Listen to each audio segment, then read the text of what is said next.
Nothing Phone 2A este un smartphone mid-range ce ajunge pe canal oficial și în țara noastră. În momentele următoare realizez un scurt unboxing, asosit la test în varianta cu 8 GB de RAM și 128 GB stocare pe negru. Pachetul are dimensiuni reduse și asta pentru că lipsește încărcătorul. Trend adus de la smartphone-urile de top și spre cele mid-range. Totuși, pe lângă smartphone se află un cablu USB Type-C la ambele capete, un ghid cu instrucțiuni și o agrafă pentru slotul dedicat nano SIM. Nothing Phone 2A este un smartphone cu diagonala de 6,7 inch, cu structură de rezistență din plastic și spate din același material.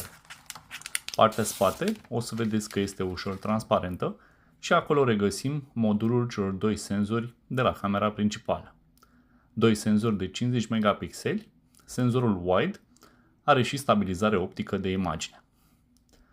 În partea superioară se află un microfon, iar pe lateral dreapta veți regăsi doar butonul de pornire. La bază dați de unul dintre difuzoare, portul USB Type-C și slotul dedicat celor două cartele nano SIM. Pe lateral stânga se află tastele pentru reglarea volumului.